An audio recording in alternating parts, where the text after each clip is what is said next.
Hello. So we'll continue with applications of psychology to disadvantaged group chapter. And in last class, we had seen till how both nature and nurture, that is ability and deprivation, jointly influence performance of an individual. Okay. So moving forward. Hello guys, before we start with the discussion, we just want to inform you that we have launched a very special and unique type of program which is called Excel Mains through the previous year's questions. In this program, we are going to cover the entire syllabus of GS paper 1, 2, 3 and 4. The philosophy behind this program is we are going to cover the syllabus not randomly but just by using or referring the previous year's questions themes. And the themes are extracted from the last 40 years of previous year's questions.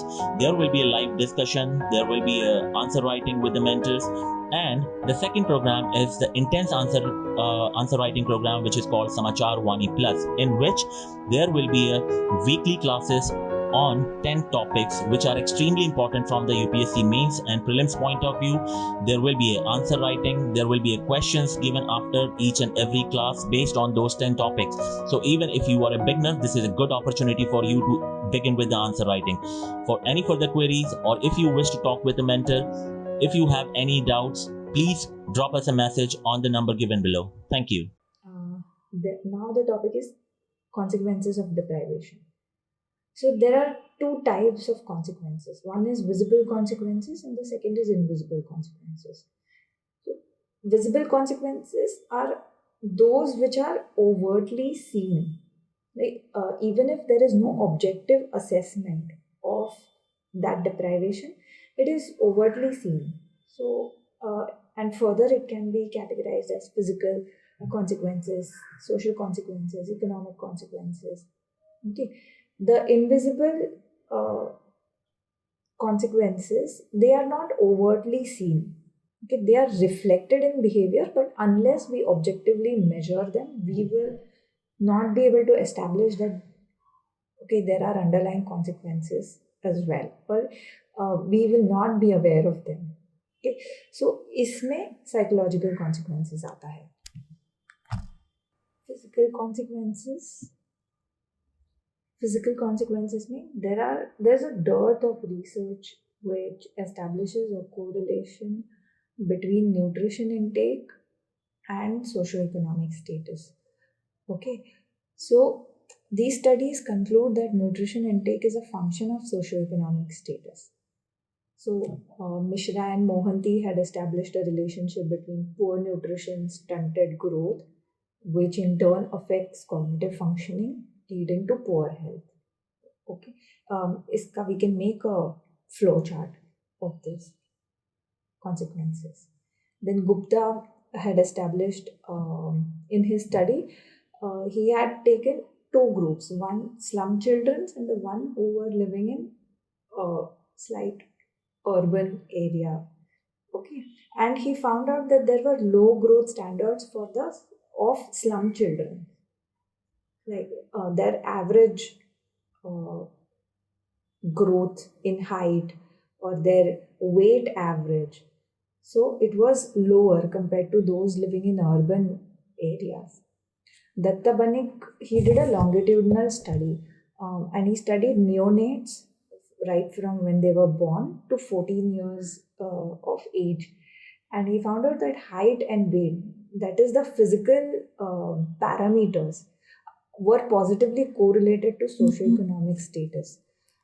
What does this mean? That see, socioeconomic status, if it is slightly better compared to those who are in the lower bracket, okay, of, or you can say poor, from a poor background or from poverty background, so naturally they will not be able to afford good nutrition for their children. So if again, then Mishra and Mohanty's study will come in. That flow chart will come in. There is poor nutrition, there is stunted growth, there is which affects cognitive functioning and poor health. And we can connect this with that malnutrition wala multidimensional poverty index. Yes, we can connect it with that, and SDG also. SDG 2, I think, no poverty. SDG 1 is no hunger, and mother and child. I think it was SDG 3. We need to check it. Okay. Then the fourth study was that Agarwal and his colleagues in 1987 found out that severity of malnutrition is proportional to the impairment of intelligence, performance on verbal reasoning, spatial skills, short-term memory, fine motor skills, and scholastic achievement. So, the more the malnutrition or the more the deficiency in nutrition, there will be a proportional impairment in intelligence. Severity जैसे जैसे बढ़ता जाएगा वैसे ही impairment का severity भी बढ़ता जाएगा and उसका outcome is that the performance will decline. जितना ज़्यादा सिविरिटी होगा उतना ज़्यादा performance will be poor. Now we move on to psychological consequences. So there was a study by Tripathi. इसको ना स्वैन में ठीक से दिया नहीं गया है. Okay, swan says that IQ is a function of socio-economic status, which is wrong. Okay, if had IQ been the function of socio-economic status, it would mean that those who are rich or who are placed in the higher socio-economic status bracket will have more IQ than those who are in the lower socio-economic status bracket. Okay, so that is a very wrong interpretation. Actual interpretation इनका ये है कि there is lower performance on IQ scales of memory, verbal ability, cognitive competence is inversely proportional to the degree of deprivation. Okay, so don't go by that the face value of that sentence that IQ is function of socio-economic status. ये मैंने toppers के जो notes है ना उसमें भी ये mistake देखी है. Okay, so be very careful when you read any form of research and don't go by the face value of what is given. Okay, so what this research has to mean is that the more the deprivation is there, the cognitive competence will be affected more, and there will be lower performance on IQ scales like memory. See, IQ tests are a battery of tests. Okay, it is not just one single test. It has several sub-tests like math, memory, verbal ability, sentence completion. Then there is picture completion, story. We check if they are able to complete and finish the story. So in that battery, there is lower performance on memory and verbal ability, math. Okay. Second study was by Singh. इसका year दिया नहीं है. We'll have to find out the year, but it's okay. Even if you don't know the year, don't write any year. Okay, it's okay if you don't write the year. So he found out a difference in perceptual skills such as depth perception and perceptual differentiation between like two different objects or two similar objects. You know, there is this game, they find the spot the differences or spot the mistakes. That is perceptual differentiation. Okay, so he found out that there are marked differences between the people who are from an advantaged background or who belong to advantaged group and those who belong to the disadvantaged group. Then we have another study by Mohanty in 2000 where he established that incidence of psychiatric disorders among the poor and the disadvantaged group is much higher than the advantaged group. Okay, and the reason he attributes to this phenomena is that the people belonging to advantaged group have different coping styles, stress tolerance, access to supportive social relationships as compared to those who belong to disadvantaged group. See, the rich have access to facilities, to medicines, remedial, you can say, machines. So they are slightly better off or cushioned because of their advantages, or because of them belonging to the advantaged group compared to the disadvantaged one. They don't have these, you can say, cushions. Okay, so that is why incidences of psychiatric disorder are higher. And then he goes on to say that experiences in lower social class leads to low self-esteem, intellectual rigidity, a sense of fatalism, greater susceptibility to stress, which increases vulnerability of mental health problems. Then again, see, because they do not have access to remedial or protective services, like social support is very poor in the disadvantaged group. Okay, because their attention is taken up by the survival of the lower needs in the Maslow's needs hierarchy. So, which is why psychological needs are given less priority. Okay. A.K. Singh, um, found out that cultures of disadvantaged group is that it instills a psychology of puppet, characterized by helplessness, fatalism, pessimism. There is self pity and apathy. So, psychology of puppet literally means that um, things are not in one's control. This line of thought, okay, and it's seen across the uh, components, like social life में दिखता है, employment में दिखता है, thought process में दिखता है, family area में दिखता है. Their locus of control is outside. Their locus of control is not inside. By that I mean, A.K. Singh has to mean that they leave everything and anything to fate. They will not take charge, which is why he said it is characterized by helplessness. Psychology puppet.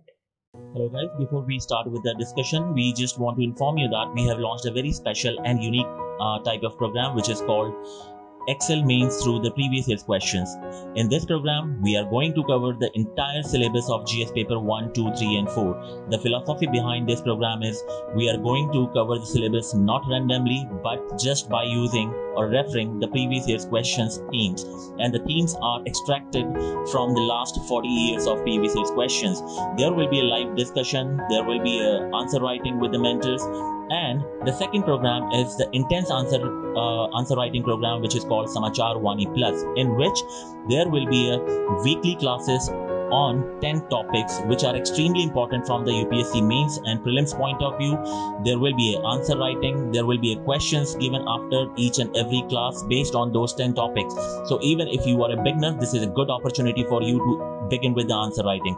For any further queries, or if you wish to talk with a mentor, if you have any doubts, please drop us a message on the number given below. Thank you. Then another study conducted by Rath, he established that there is high neuroticism and insecurity in lower socioeconomic class children. And Tiwari found out that anxiety is correlated with the degree of deprivation. So इन दोनों ने क्या किया था? They took two groups of children, one which belonged to the advantaged group and the other belonged to the disadvantaged group. Okay, and they both checked for emotional disturbance and neurotic traits, anxiety, restlessness, insecurity, and they found out that nail biting behavior जो होता है, it is seen across both the groups. Okay, it is seen in both the groups, but the advantaged group जो है, that those children showed the nail biting behavior at a relatively younger age. So they found out that nail biting behavior जो है, The advantaged children belonging to the advantaged group, they showed this behavior at a younger age, and that behavior extinguished at a younger age as well. So between 2 to 5 years, this nail biting behavior was observed, and after 5 years it markedly reduced, okay, to the point of extinction. But those children who belong to lower socioeconomic class group, this behavior continued till the age of 12 years. So this nail biting behavior was also seen from between 9 to 12 years. Okay, so which is why they concluded that there is high neuroticism insecurity in lower socioeconomic class children. Another study by Rath and Sirkar, they found out that there is institutionalization of stereotypes, high prejudice, and self-fulfilling prophecy was seen in people belonging to the disadvantaged group. इसका मतलब क्या है? That those who belong to disadvantaged group and those who belong to advantaged group, they both have stereotypes about each other, stereotypes and prejudice. Okay, but those who belong to those who belong to disadvantaged group, socially disadvantaged group, they have comparatively higher prejudice and stereotypes, and then again they have this self-fulfilling tendency of self-fulfilling prophecy, which means what? I am not able to, for example, I am not able to do this. That means I am worthless. Oh, I am worthless because I am not able to do this. And that becomes a whole self-fulfilling circle, vicious circle. And again, those who belong to from the privileged background, socially privileged background, or from a advantaged group, they have very their stereotypes and prejudice are found to be not so strong. They were flexible. Then we see high incidence of delinquency at a young age. There was a study, I don't exactly remember which researcher had conducted that study, but they found out that जो socio economically lower strata से जो family होती है, जिनके बच्चे they get caught up in petty crimes, okay, they won't go to lengths to save their child, to get them out of the jail. But those who belong to advantaged group, they will go to lengths, they will do anything in their power to get their child out of the jail. Okay, so this study is basically like a family jail study, and this is what they found out, that the family is not that supportive, or they don't have enough resources to get the child, so they just leave the child कि हाँ उसने कर दिया उसका fate है वो. Whereas those who are well off, they will hire lawyers, better lawyers. You know, if one lawyer is found to be not enough, they will hire better lawyers, a team of lawyers, and they will spend money to get the child out of the jail. They will spend money to ensure that the newspapers do not tarnish their child. So we see high incidences of delinquency in people belonging from the low socioeconomic group. Then there was another, this is a very important study, Saraswati and Datta, in 1990, this study was conducted, and they found out that children and adolescent girls who were growing up in poverty and in urban slum areas, they were socialized into non-competitive coping style. Non-competitive coping style, narrow goals, and acceptance of destiny. वो कहते हैं ना कि चादर देख के पाँव फैलाओ, that is non-competitive coping style, and having conditioning into narrow goals. Okay, this is how they are taught over and over since the time they are small, and by the time they are growing up they are taught this.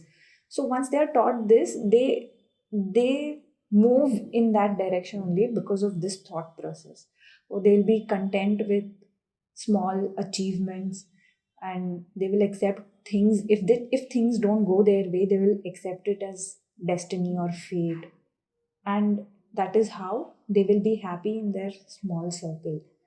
There was also a nice Marathi movie called named Double Seat, in which this phenomenon is seen, where उसमें क्या होता है ना, they that hero, I mean the hero's family, they belong to a poor family. They come from a disadvantaged background living in Chaul in Mumbai. Okay, so the father and his father, they were living, father of hero and uh, father's father. Okay, that family is living since time immemorial in the Chaul. But then the hero, I mean the son, the hero, he wants to move out from the Chaul to a building, one room kitchen flat. Okay, so there is this social mobility that the son wants to mobilize from one from one bracket to another bracket. Okay, but the father is, because this non-competitive style, narrow goals, he's conditioned into that sort of a thinking. So the father is very resistant to this social mobility. So it's a very nice movie. You all can go and watch it, and you will understand that how this thinking is so ingrained or nurtured to such an extent that social mobility is discouraged. Then we come to two very important studies. One was conducted by Annamalai, and she found out that linguistic skills uh, in the disadvantaged group are poor compared to the advantaged group. And the reason she gives for this was, again, the rich have the resources, like they can take tuitions, they can take extra coaching. They have, now it is seen that the rich, they will put their child in learning different languages or math class, olympiads, chess class. So that will be reflected in the linguistic performance. Okay, but whereas those belonging to disadvantaged group are not able to perform better, or their linguistic skills are poor. The second study is by Verma and Sheikh, and they found out that in education and academic achievement, uh, those who belong to disadvantaged group, they preferred a dependent and non-participatory education style, whereas those who belong to advantaged group, they preferred an independent and participatory style of learning. Now what does this mean? So dependent and non-participatory means those who belong to the disadvantaged group, they would want to be spoon fed by the teacher, by the mentor. They will be solely and completely dependent on the teacher. Whereas those who belong to the advantaged group, they preferred self exploration and minimal interference in their learning. Like they will approach the teacher when they when they are stuck somewhere and they do not find a way out, but most of the time they would find a way out themselves. Okay, so, and yeah, they extended this to, I mean, they reasoned the home environment and social climate for this type of learning behavior. They said that if the home environment is nurturing and if it fosters independence, then the learning style becomes independent and participatory. Also, the surrounding social climate is such that the peer group is also values independence and self and exploring the concept by themselves, then that sort of learning is encouraged. But if the home environment and social climate is not encouraging, then the learning style becomes dependent and non-participatory. Hello guys, before we start with the discussion, we just want to inform you that we have launched a very special and unique type of program which is called Excel Mains through the previous year's questions. In this program, we are going to cover the entire syllabus of GS paper 1, 2, 3 and 4. The philosophy behind this program is we are going to cover the syllabus not randomly but just by using or referring the previous year's questions themes. And the themes are extracted from the last 40 years of previous year's questions. There will be a live discussion, there will be a answer writing with the mentors, and the second program is the intense answer writing program which is called Samachar Vani Plus, in which there will be a weekly classes on 10 topics which are extremely important from the UPSC mains and prelims point of view. There will be an answer writing, there will be a questions given after each and every class based on those 10 topics. So even if you are a beginner, this is a good opportunity for you to begin with the answer writing. For any further queries or if you wish to talk with a mentor, if you have any doubts, please drop us a message on the number given below. Thank you.